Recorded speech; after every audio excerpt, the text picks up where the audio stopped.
Okay, hello and welcome back. We are continuing our reading of Becoming Naomi Leon. Couple of things that I thought about when I was getting ready to do this I think is one of the first books we've read this year that has a girl as a protagonist, as the only main character really. And yeah, there are other characters besides her, but she's the one telling the story. It's from her point of view. And I was wondering to myself how that was affecting the way some of you were relating to the text. And if that was something that made it more relatable or less relatable, depending on who you are and how you feel about that. I also was thinking about the fact that this character is biracial, in that her mother is Caucasian and her father is Latino. And, there's a point where she talks about which one she looks like more, which half, the Mexican half versus her Oklahoma half, right? It is Oklahoma, right?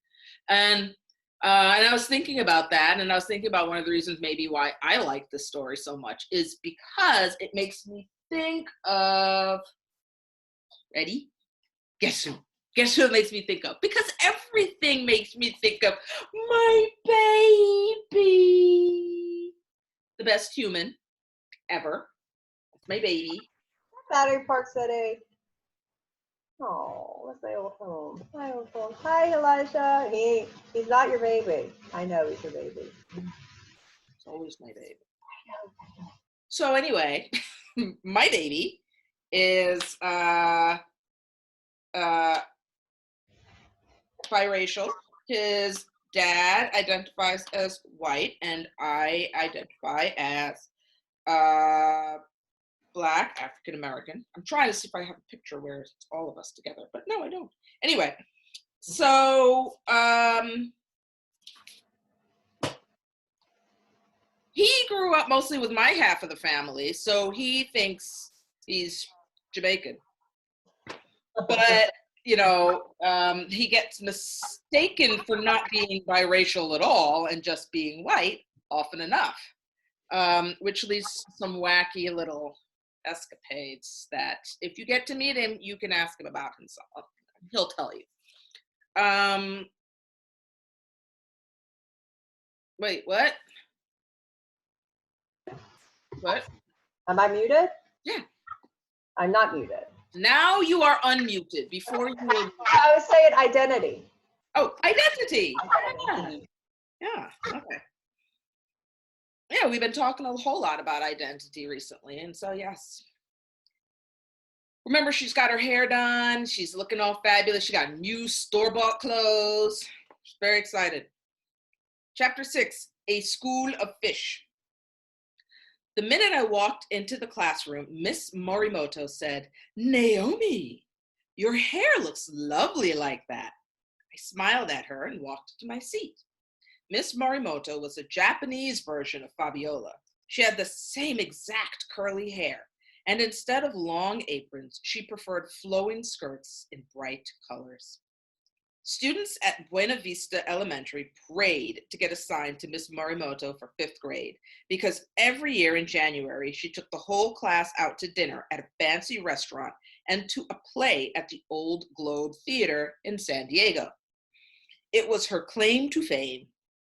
Besides that, she was nice and didn't take any nonsense from the troublemakers.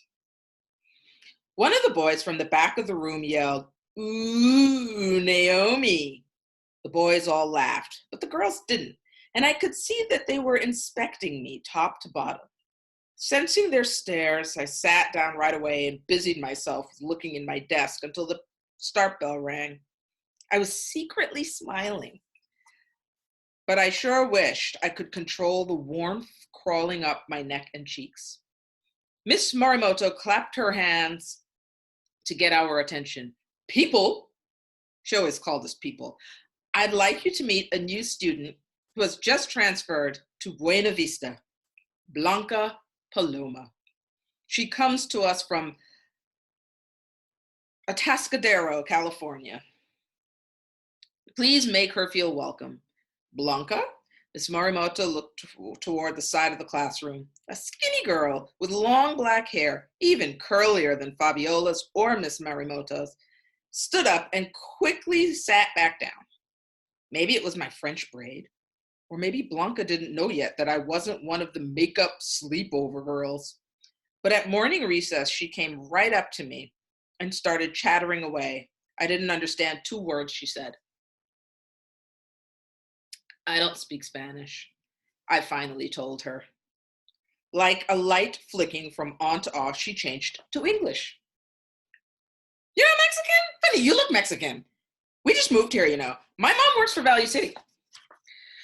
No, my name means in English? White dove. What's your name? Naomi, outlaw. Wow, you talk so soft. Get closer so I can hear you better. Just Naomi, outlaw, no middle name? I took a step closer and gave her the full version. Naomi, Soledad, Leon, outlaw. But I just go by Naomi, outlaw. Leon, that means lion. You're Naomi the lion. She wasn't making fun, just saying it, matter of fact. What's Soledad mean? I asked. Soledad is some big saint in Mexico. Men and women are named after her. I have an uncle Soledad who raises goats. They stink. I laughed. Who did your hair like that? It's amazing. My mother, I said, the word sounding as strange as Spanish on my tongue. My mom never learned French braiding because she works all the time. I go to the Y before and after school programs. It's just her and me, and she's divorced from my dad. We lived in Walnut Creek, Riverside, Escadera, and now Lemon Tree, all in 2 years. She's moving up in the company. So it's just you and your mom too? I live with my gram and my brother, but right now my mom is visiting. Just visiting? How come she doesn't live with you? She left us with my gram when we were little. What about your dad? Asked Blanca. Divorced. Same as me. I don't see my dad very much. What's yours like? I don't know. He lives in Mexico. He never comes to see us. You don't know anything about him? You should ask. That's what my mom always says. Ask lots of questions and you'll get lots of answers. You deserve to know about your own life, right? You don't know my gram. She doesn't like to dig up old bones. That's funny, dig up old bones. Hey, I heard you're having conferences next week. Maybe our moms could meet. Then they could arrange for us to get together. What do you think? Maybe, I said. Should I tell Blanca I'd only known Skyla for 2 days? Have you ever been to Mexico? Asked Blanca. In my whole life, I've never been. My dad promised he'd take me someday. Hey, did you know I get a discount on anything at Value City since my mom's a manager? Graham would call Blanca a jabbermouth, but I liked her and was already hoping she would stick close to me all day. I didn't have to worry. At lunch, she grabbed her bag and stayed on my elbow until we reached the library. Mr. Marble looked at me and said, "And who is this person with the elaborately plaited hair?" Then he bowed to Blanca. "Ah, the new student. I heard about you in the staff room this morning. Welcome to our safe haven. Is there a particular subject you are interested in, Blanca? Because if so, I can highly recommend a book on just about anything. After all, I am a librarian. Since it's lunchtime, can I interest you in some mind food? Or since we have an aquarium, I could also offer you some fish food." We both giggled and sat down at a table. "Wow, you eat in here?" said Blanca. "Like a club, huh?" I'd never thought of it that way. I just thought it was where all the leftover kids ate. While we took out our sandwiches, Mr. Marble arranged the glass display case. First, he stacked a bunch of little boxes inside and covered them with a giant silky red scarf. Then he placed dolls dressed in costumes from different countries on the little boxes. These are Miss Dominguez's private collection. Miss Dominguez, in case you don't know Blanca, is our principal. She collected these as a girl. Now everyone close your eyes. I'm going to add some ambiance. We closed our eyes. Ta-da! What do you think? He said. When we opened our eyes, he had turned on the light inside the display case. The light reflecting against the scarves made the dolls shine with a rosy glow. I nodded my approval. Mr. Marble changed the case every few weeks, and he always decorated it perfect so a student just couldn't resist stopping and looking inside. Sometimes, if Mr. Marble knew that a student or a teacher had a collection of some kind, like rocks or baseball cards, he would display them. My dream was to make it to the glass case at the library and to be known for something other than my current reputation as the weird kid's sister with a funny last name who wore clothes that matched her great-grandma's polyester wardrobe. Blanca was right about asking lots of questions. In that one lunch period, she found out that Mimi Messmaker was going on a cruise over winter vacation and that John Lee sometimes loaded the donut-making machine. She also discovered that Mr. Marble was from Kalamazoo, Michigan. Kalamazoo was going to the splendid words list and unusual names. When the bell rang, they all walked out ahead of me, but I hung back. Mr. Marble must have taken Blanca's cue about asking questions because he said, "Naomi Outlaw, is there something on your mind? Can I help you?" I nodded and whispered, "My mother came back." Mr. Marble put his hand on his cheek. "What an interesting turn of events. And how is that working out?" I thought about that for a moment. Chewing on my bottom lip, I finally answered, "I don't know. Good, I think." "Thank you for sharing with me, Naomi Outlaw. I know how hard it is to open up sometimes. I hope you will have more to tell me later." I nodded and gave him a little smile. I hoped so too. At Buena Vista, we only had bus service in the morning, so when school was out, Blanca and I stood on the front steps, waiting to get picked up. I had warned her about Owen. When he arrived with tape and his funny walk and his throaty voice, she shrugged her shoulders and said, "That's it? You should meet my cousin. He's in junior high and he's lots weirder than Owen." Graham pulled up to the curb in her green Toyota. "I'll meet you right here Monday morning, okay, Naomi the Lion?" said Blanca, pointing to the steps. "Okay," I said, waving. I had already decided I was going to add a Tascadero to my splendid words list. As I walked toward Graham's car, I smoothed my new jeans, readjusted my stretchy shirt, and found myself smiling and feeling like a shiny penny. My new look had brought me good luck, and I had my mother to thank. Ah, Blanca.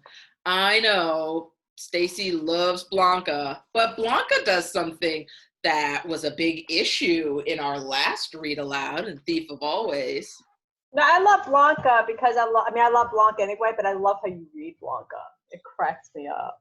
But yeah, go ahead. Sorry about comparing the characters. Yeah, well, Blanca asks a lot of questions. Who also asked a lot of questions, but got him into trouble. So funny because I was thinking you were going to compare her to Lulu, who was very quiet. Oh, but we don't know. Lulu might not have been quiet back in. But that she was then. Yeah. We didn't know her. We don't even know. We didn't know her that her real world Lulu. Well, that's it for today. Asked a lot of questions, and you had a quiet friend, and this one you have a quiet main character out, and the other one who's really loud. Yeah. And then there's the Wendell in this book. Who cares? Owen. Who cares? Owen's just so happy about everything. That's true. That's true. Owen could be. But Owen's brilliant. I don't know about Wendell. So we learned some things. One of the questions was, why are there so many animal references? There's even one in Naomi's name, Naomi the Lion, Leon. So I wonder what that says about Naomi. Lions are known for being king of the jungle and powerful, and they roar like, what's her name saying? And Katy Perry. Like who? Oh yeah, Katy Perry. And Naomi's like meek and mild and whispers all the time. It's kind of strange. She also found out that Soledad is like some kind of saint. And So, and she has an uncle named Uncle Soledad. his goats stink. And his goats stink. So yeah. So I guess we can add a new character. Maybe we can add Blanca. Hmm. And maybe I'm gonna add a list just for the teachers, Miss Morimoto and the librarian there,